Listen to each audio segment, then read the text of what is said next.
Assalamualaikum warahmatullahi wabarakatuh.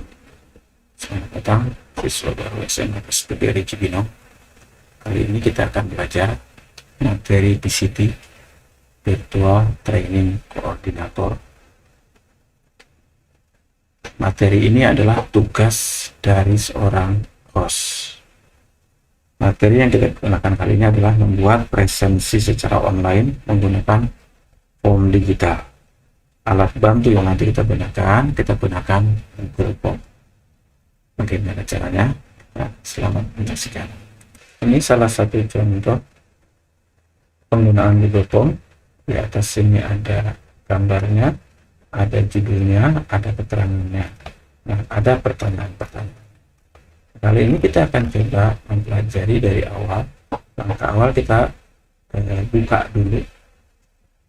Saya ambil contoh kali ini dari kosong sama sekali, artinya tidak ada yang login gitu ya.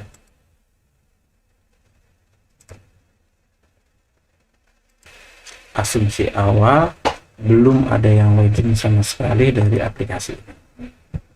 Tapi saya harus buka di incognito window.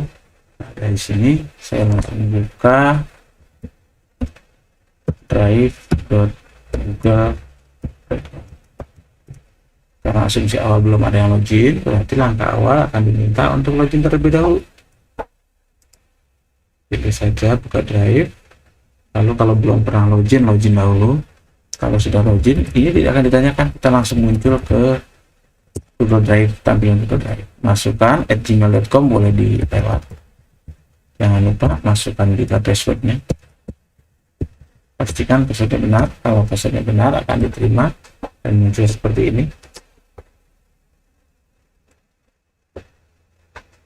Kalau sudah banyak isinya seperti ini, kalau sudah tidak ada isinya dia akan kosong.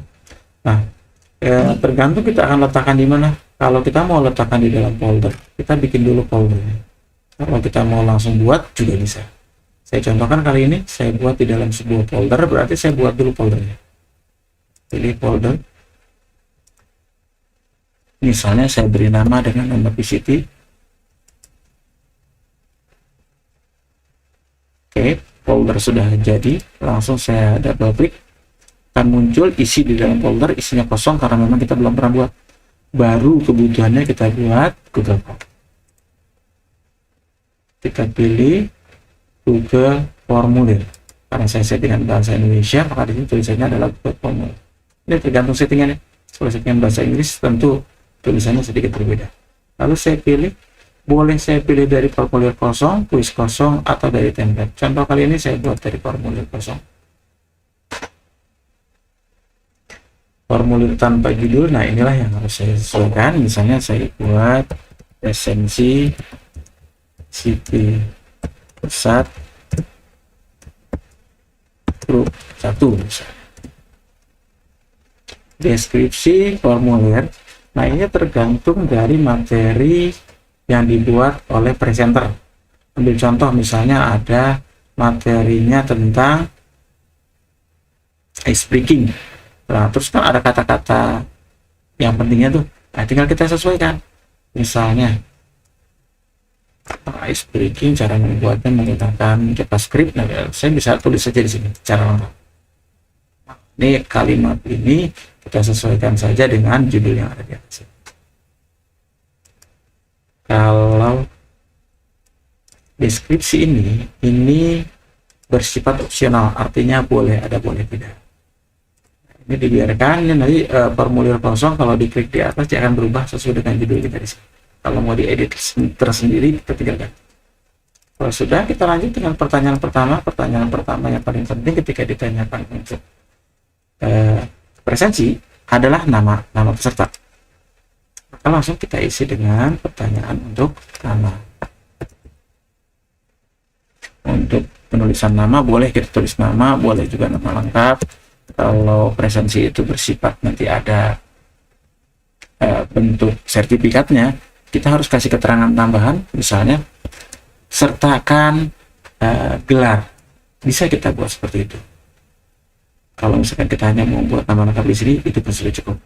Secara default Google akan mengenali kalau nama lengkap ini jenisnya adalah jawaban singkat. Kalau kita beda dengan pilihan, sehingga disesuaikan saja. Kalau misalnya sudah sesuai, kita lanjut. Kalau ini wajib diisi checklist pada bagian required atau wajib diisi. Jika ingin ada tambahan keterangan, misalnya kita mau kasih keterangan tambahan, wajib menyertakan gelar, kita bisa tambahkan di sini, lalu pilih deskripsi. Ini sifatnya opsional, tidak, kalau memang tidak perlu, tidak usah dilakukan. Misalnya kita kasih sertakan gelar untuk kebutuhan sertifikat. Kalau memang presensi ini atau webinar ini ada sertifikatnya, kalau tidak ada ya nggak perlu ada tambahan untuk kebutuhan sertifikat, boleh kita buat sertakan. Kalau sudah, nah kita lanjut untuk pertanyaan kedua. Pertanyaan kedua kita bisa ada dua pilihan, boleh di copy paste dari yang kita pernah buat atau kita buat baru. Contoh di sini saya buat baru. Misalnya pertanyaan kedua, kita akan menanyakan tentang instansi. Pertanyaan instansi ini perlu atau tidak tergantung. Contoh PCT Pesat. Kalau PCT Pesat ini, apakah seluruh pesertanya anak Pesat? Terus yang nonton juga apakah semuanya anak Pesat? Kalau iya, berarti instansi tidak perlu ditanya. Tapi kalau ada salah seorang anak yang mengundang kawan SMP-nya untuk ikut, boleh di sini dimasukkan. Misalnya instansi. Atau kita mau merekam instansi anak baru awalnya SMP-nya di mana, boleh kita buat instansi ketika SMP SLT misalnya seperti ini. Nah, untuk pilihannya, kalau kita tahu banyak pilihannya, boleh kita buat tuh pilihan-pilihan. Boleh juga kita buat, kalau memang hanya yang di SLTA-nya saja, kita bisa buat seperti ini, instansi saja. Lalu kasih pilihan, misalnya saya mau bentuknya adalah pilihan ganda. Saya kasih pilihan pertama, 1. SMA plus PTRI Cibinong. Terus ada kemungkinan sekolah lainnya, maka saya bisa pilih lainnya. Jadi nanti ketika peserta tersebut bukan dari Pesat, dia tinggal pilih lainnya dan dia isi sendiri sekolah lain. Apakah ini wajib diisi? Ya, misalnya saya buat wajib diisi checklist. Apalagi yang saya inginkan dari yang ingin dikumpulkan dari presensi ini. Oh, saya butuh nomor WA-nya, boleh kita tanyakan. WhatsApp.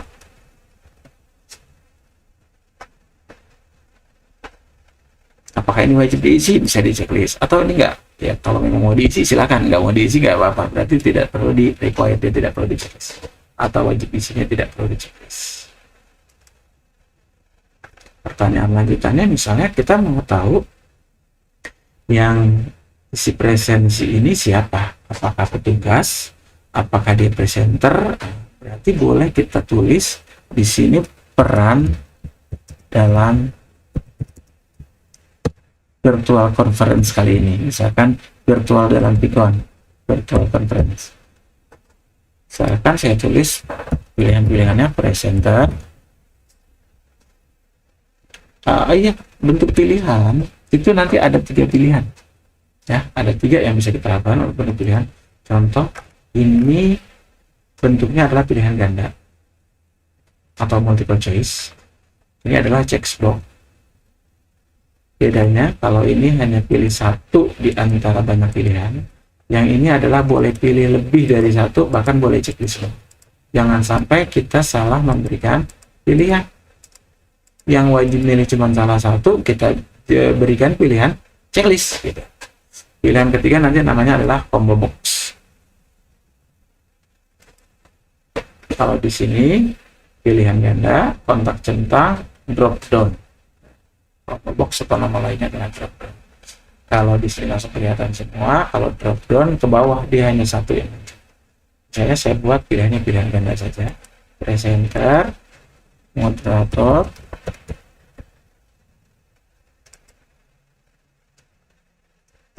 host, instruktur peserta bukan peserta. Oke, karena sudah tidak ada pilihan lain dari pilihan yang ada, saya tidak perlu tambahkan opsi lainnya. Kalau sudah lengkap seperti ini, baru langsung checklist di bagian wajib isi. Sebenarnya pilihan-pilihan yang ada seperti ini pun sudah cukup. Boleh juga kita tambahkan satu pertanyaan berikutnya, yaitu pertanyaan tentang siapa nama instruktur dari yang ikut di sini. Misalnya saya tambahkan nama instruktur. Karena nama instruktur itu nanti ada pilihan bukan peserta. Berarti kalau bukan peserta kan tidak punya nama instruktur.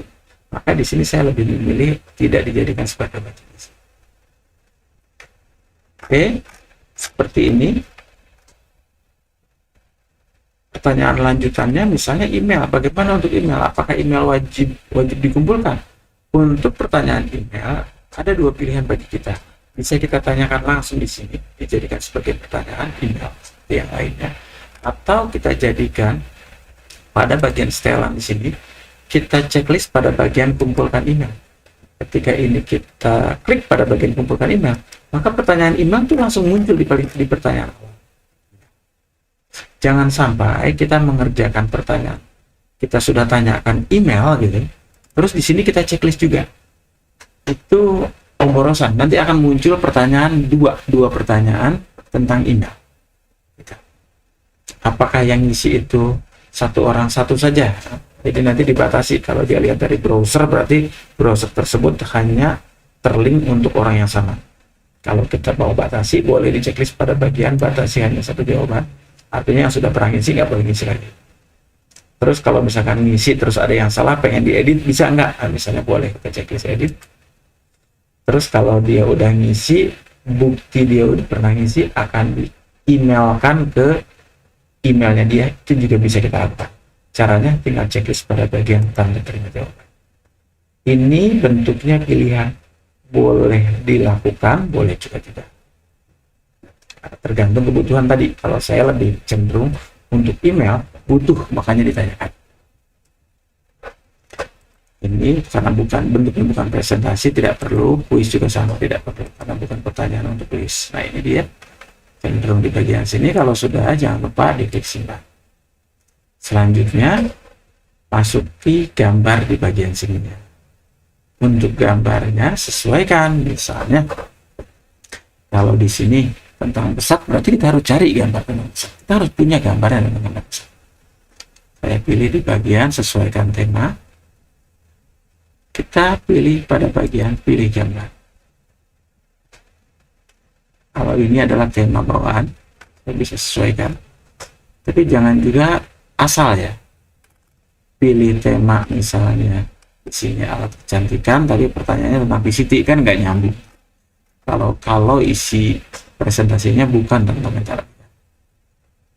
Oke, langsung saja saya pilihnya adalah unggah. Artinya saya memasukkan gambar yang saya miliki. Karena tadi saya tentang ice breaking, maka saya akan masukkan gambar yang saya miliki tentang ice breaking. Misalnya saya masukkan di sini.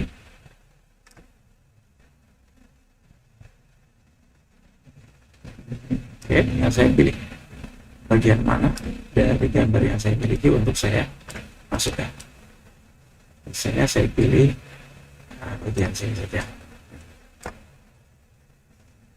Langsung saya pilih selesai.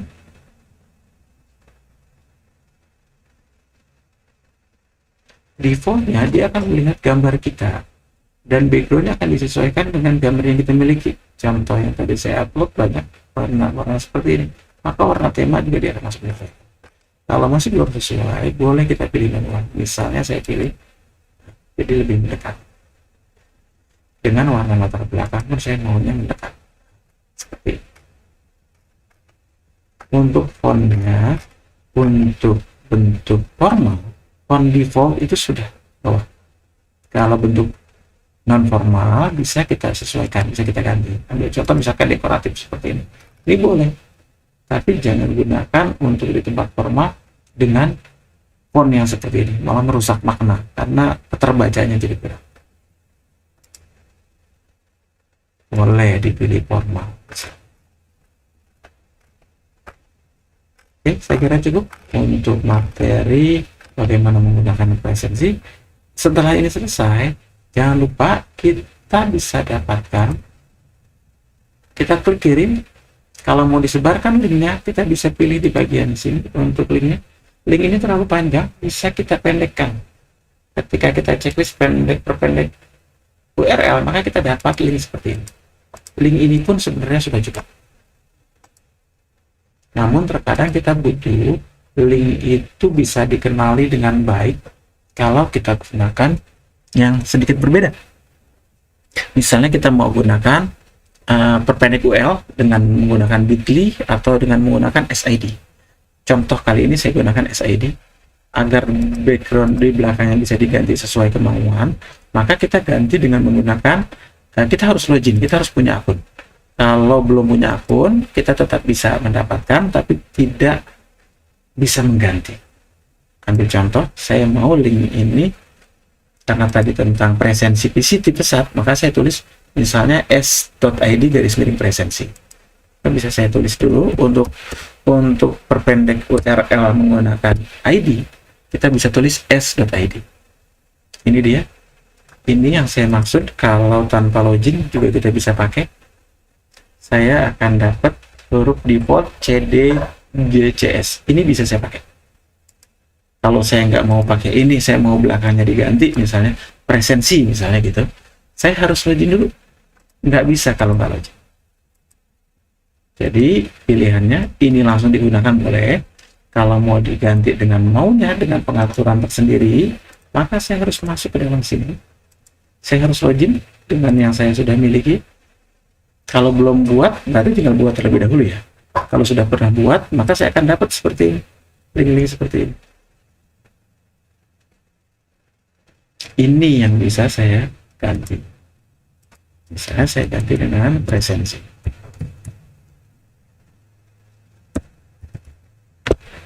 Kalau SID presensi belum pernah ada yang punya, maka saya bisa pakai.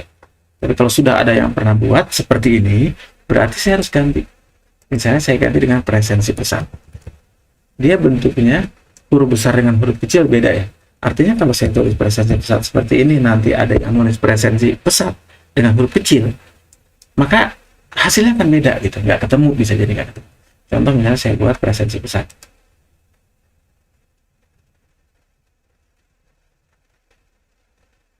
Oke, saya sudah dapat.